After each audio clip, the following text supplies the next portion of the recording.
Priest. Give it up for Scott Travis and Ian Hill. What do you say?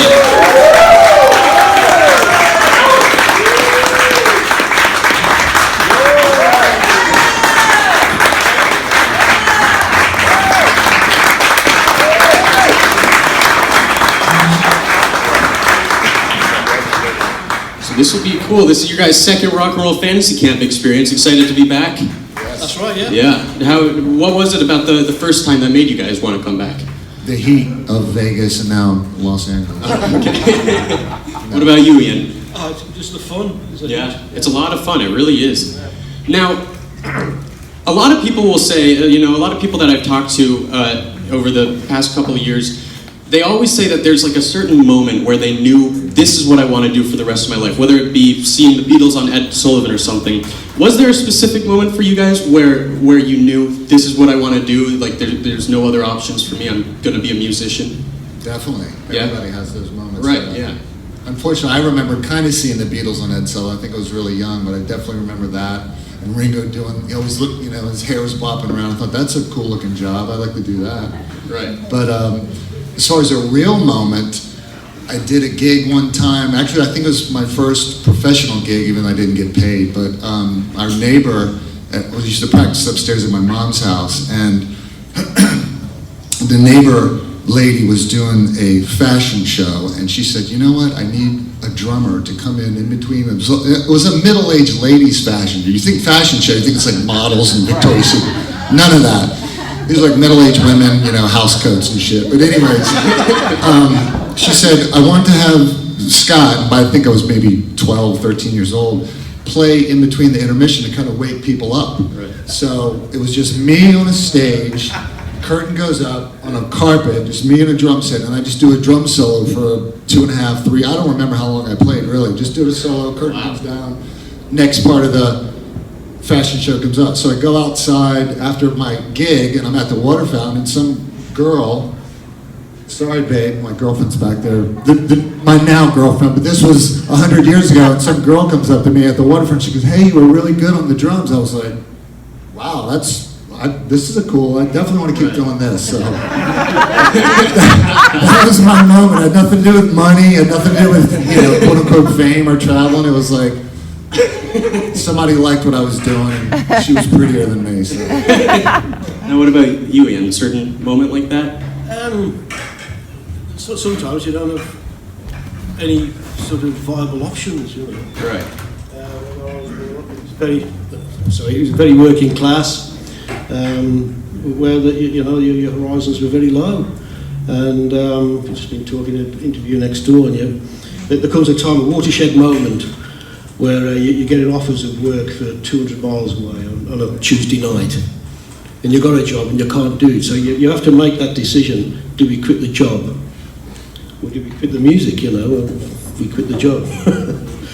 And that was that watershed moment, and it'll come to everybody. It doesn't matter if they're a musician or whether they started in business, anything. That little watershed moment will come, and hopefully you'll make the right decision. Now, Scott, I've heard before that ever since you were a kid, you actually wanted to be the drummer of Judas Priest. Is that true? That is true. I'd seen them in concert. I had their records. I actually snuck backstage and met the band one time. Or I met Glenn. Really? Yeah. How do you feel about that, Ian? I was that I can't remember it. I was that guy, that went to gigs and try and meet my celebrity, not celebrity, but idol, drum idols. Yeah. Mr. Vinny Appice back there, he's one of them. Where are you, Vin? I just saw you. Yeah. And anyway, so yes, I love Judas Priest. I had their records, I'd seen them in concert, and I was like, wow, I think I can do a better job than, at that point, their drummer. So that's got to be just surreal that this is what you've been doing for your career, exactly what you wanted to do as a kid. Yeah, it's kind of weird. Now, in the early days, there were a couple different drummers in and out, and then you didn't stay with one drummer until you finally found Scott. When Scott came in auditioned, was it pretty clear that this was the guy that you guys had been looking for, and you were ready to move on? You didn't think you'd need to ever look for a new drummer again, and of course you didn't. We didn't want him actually. He had to beg and he grovelled and no. As soon as he started hitting the skins, you know, it was obvious that he got a great talent. Right. And and he's been with us 1989, so a long time, longest standing drummer. Wow.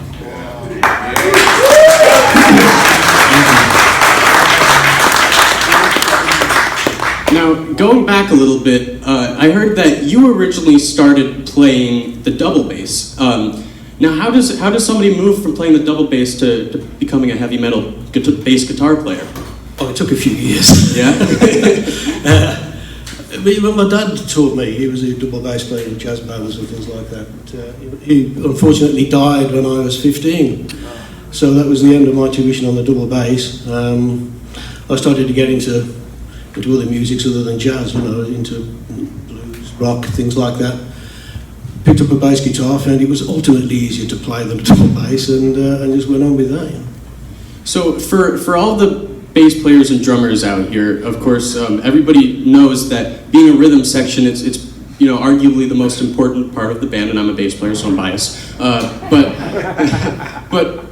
what would you guys say is the most important thing? Because I mean, you guys are one of the most powerful rhythm sections in you know, heavy metal or rock alone. What would you say is, you know, the most important thing about keeping such a solid rhythm section? The most important thing, what?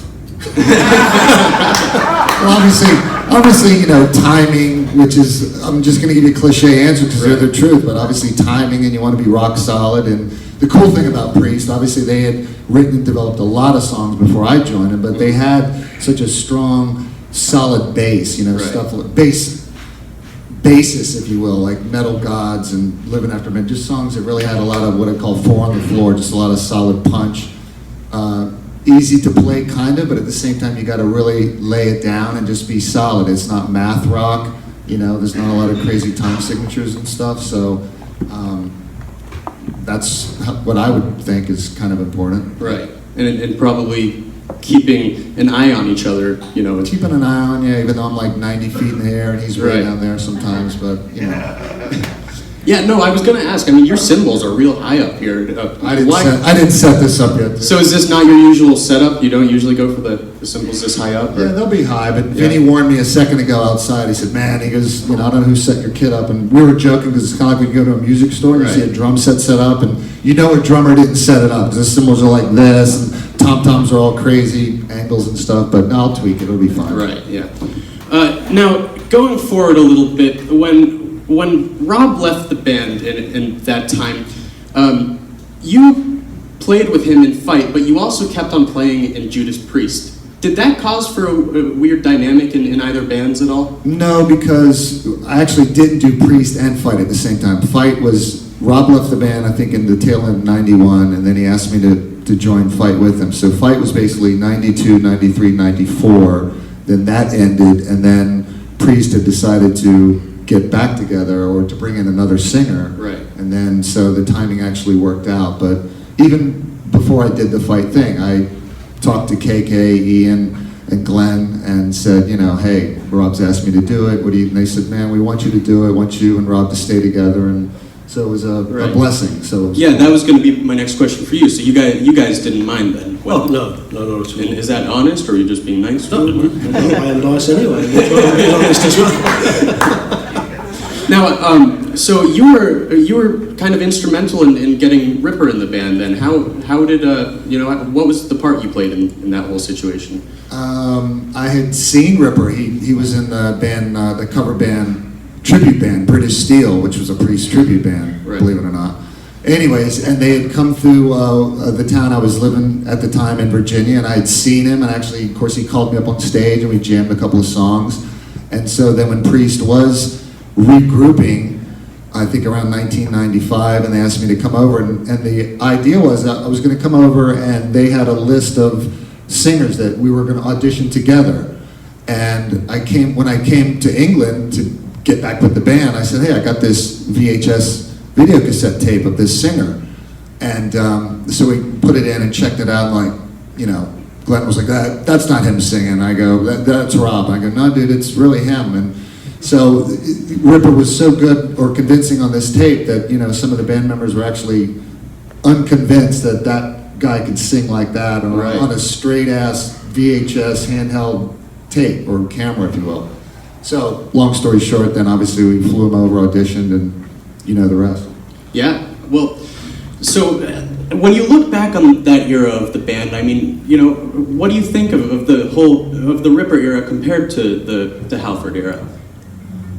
It was successful, about as successful as he could have been. Right. Rob was a very hard act to follow, you know. Yeah.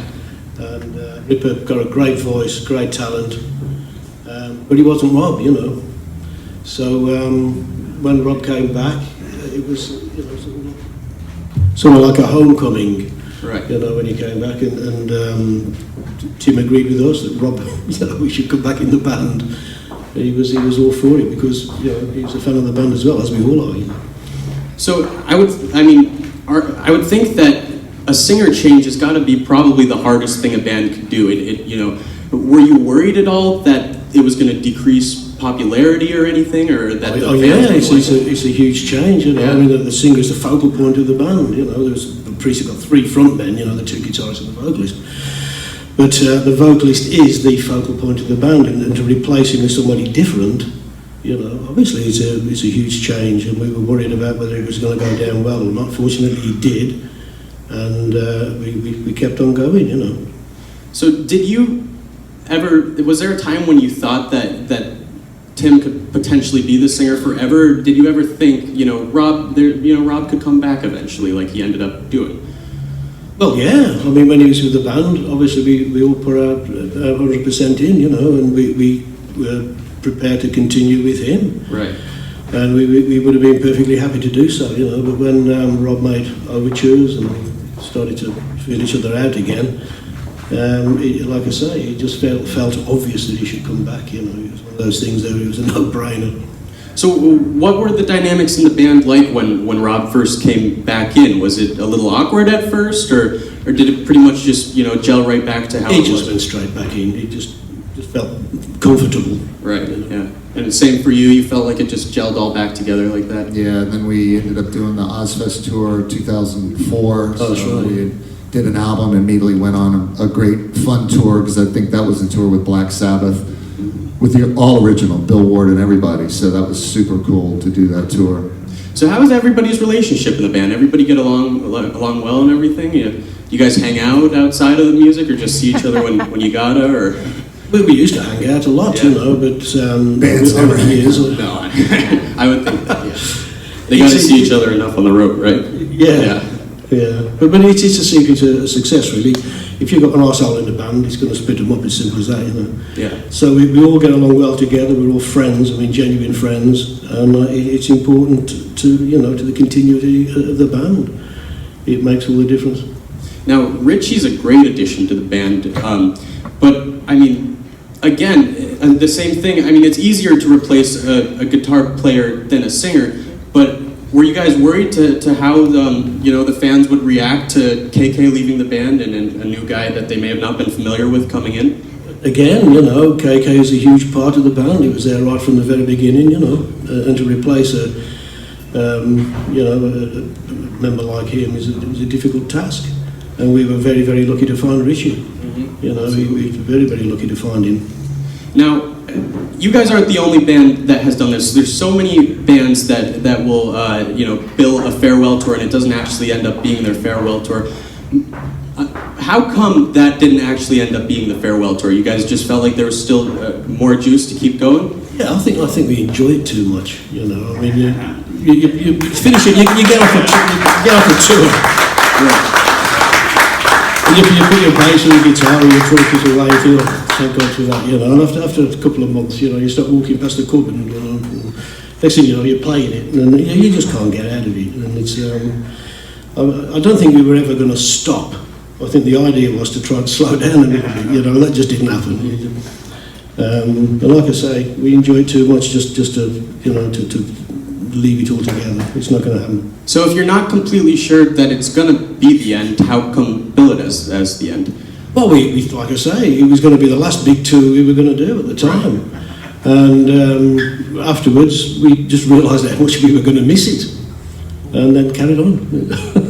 Well, we're going to open it up to everybody in a couple minutes to ask questions, but real quick, there's so many bands, you know, that came out of the same era that Priest came out of, and that may have been selling out arenas and stadiums back in the day, but now you go see them and they're in a club with 500 people. That's not the case with We're Priest. playing the whiskey on Sunday night. There's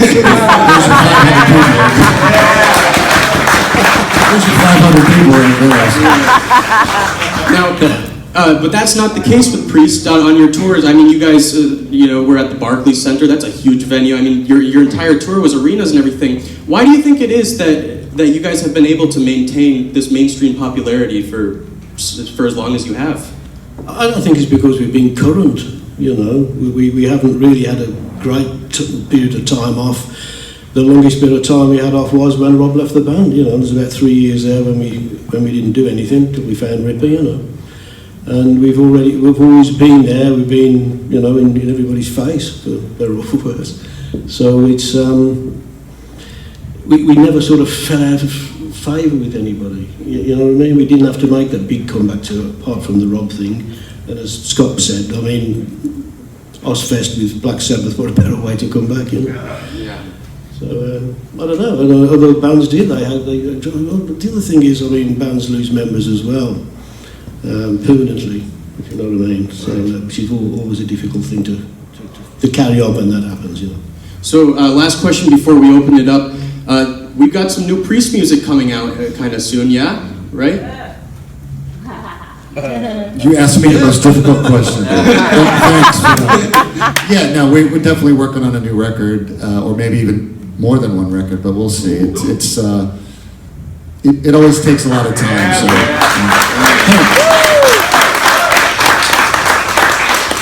I want to ask you guys a question. I know everybody's going to blurt out a name, but hopefully there'll be one kind of synonymous name that rises above. If you could all see Judas Priest on tour with one other band, what?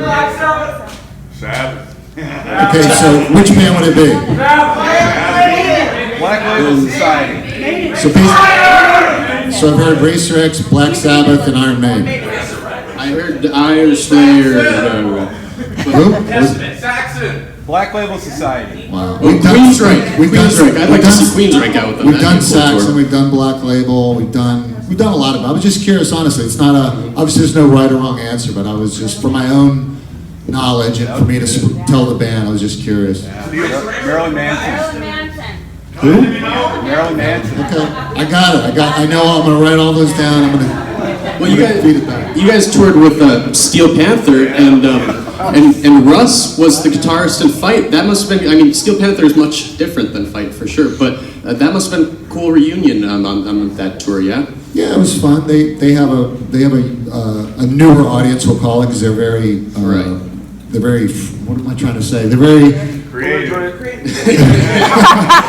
Very internet friendly, you know, they do all the Instagram and so they have I'll call it a younger audience, but it's a slightly different demographic. And honestly, when you go on tour, it's cool to do that. It's cool to bring in some fans from another fan base and then mix them with yours and vice versa, so everybody gets to see a really cool show. Right. For the same money, obviously. So, yeah, it was fun. Have there been any bands that you guys have toured with that you maybe thought, or that you either maybe didn't like the people in the band, or you thought the tour overall wasn't a good mix, or anything like that? No, we were pretty lucky, you know. We never get to mix with these, you know, with the bands like today. We don't get to mix with the other ones, so very often anyway. Simply because by the time we get there and prepare to go on stage, the other acts have already been on stage and they've probably left. But no, we've had no nasty experiences with anybody opening or people opening for us either, you know.